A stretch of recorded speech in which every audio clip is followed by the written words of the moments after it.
What's up gamers, DreamcastGuy here, reviewing today Attack on Titan. In the last few years, I've really gotten into anime games for the first time, and I've noticed they essentially come in two forms. You have projects like Dragon Ball Xenoverse that take the source material and change things slightly to make something new, or you have titles like J-Star's Victory Versus that take the original story concepts and create something wholly unique from it. Attack on Titan stands out because it doesn't really do either of these things at all. Instead, it takes threads of the main plot and loosely ties them together so we have a good excuse to fly around killing giants. For those that have never read the manga or watched any episodes, this game won't show them the deep emotional characters and dramatic action that made this series famous. Let's start off by doing a quick recap for those not familiar with this world. 100 years ago, everyone lived in peace and harmony. Days were long and difficult, yet happy. That is until the Titans showed up. No one knows where they came from or what they are exactly, but something we knew for certain is that they're extremely dangerous. These creatures almost seem like machines. All they do is walk around looking for people to eat every hour of every day. Because of this, in a matter of weeks, humanity is hunted to the brink of extinction. In a desperate final measure, the remaining citizens still alive after the onslaught use the last of their technology and money to build a large, three-walled city. It's here that mankind has chosen to live from now on. That is until the day a colossal titan appears and destroys the main gates of their town, letting the monsters pour in.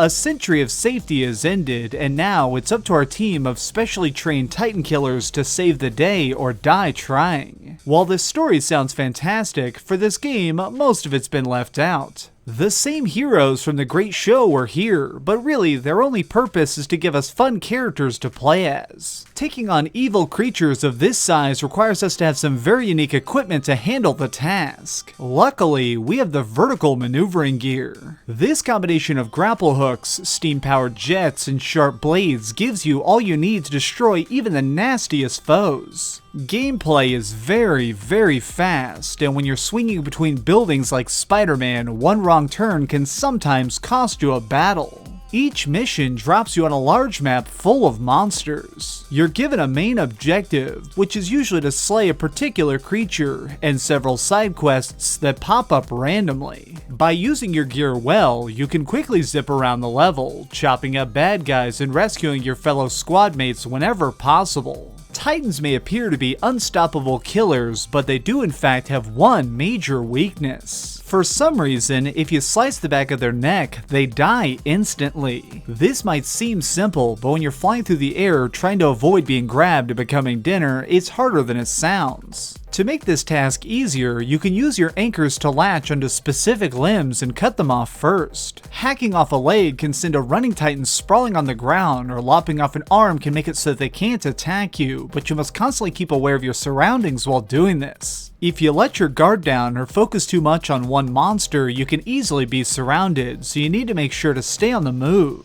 The most important lesson to learn in Attack on Titan is that speed is the deadliest weapon. Your swords in general do a small amount of damage overall, but depending on how fast you're moving towards your target, it'll multiply that attack and make it a much more vicious blow. Building up pace can be done by sacrificing your limited steam power to boost right before you strike. While missions are pretty short, rarely lasting longer than 15 minutes, resources are scarce, so you need to be careful. If you run out of energy for your gear, you can hardly climb, or if your blades get worn down, you literally can't hurt anything. By doing side quests in the field though, you can unlock backup supplies. Battles can be intense at times because of this juggling act of managing items, fleeing to restock, and rushing to your next objective before friends die, but this also brings me to my biggest problem with the game as a whole. The story makes no sense. All the heartfelt plot lines, detailed character stories, and dramatic hero deaths are missing. Some scenes in this game almost seem randomly out of place. Here we have a flashback showing the colossal titan destroying the wall, leading to all the events in this series, but it's directly followed by a tutorial about upgrading gear. Who would put such completely different toned things right next to each other?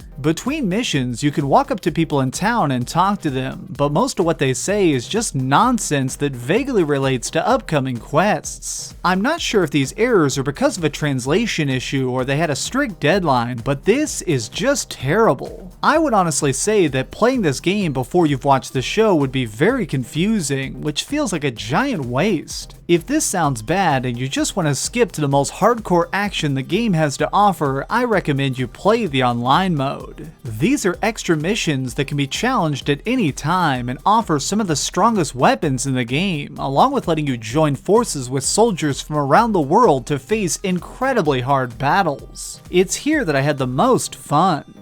When you remove the last shreds of plot and focus purely on gameplay, Attack on Titan truly begins to shine. This isn't an adventure about finding deep answers or seeing humanity grow. It's about slaying huge monsters and building the best gear imaginable.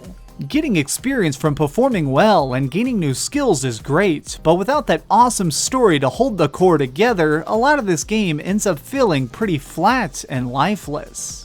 Okay, so we've heard some good and some bad, but let's head over to the ratings board and put a big number on it. I am giving Attack on Titan a 7 out of 10. If you're a fan of the TV show and you want some fresh content to keep you entertained until the next season comes out, I do recommend this game, though I suggest you just find a way to rent it. After putting 20 hours into the game, I'd already done everything, had the strongest items, and ran out of stuff to do, so it's probably a good idea not to pay full price. Thanks so much for watching, gamers. This has been DreamcastGuy with another review. If you enjoyed this video, please give it a thumbs up, share it with your friends, and subscribe if you haven't already. But do me the biggest favor of all and keep dreaming.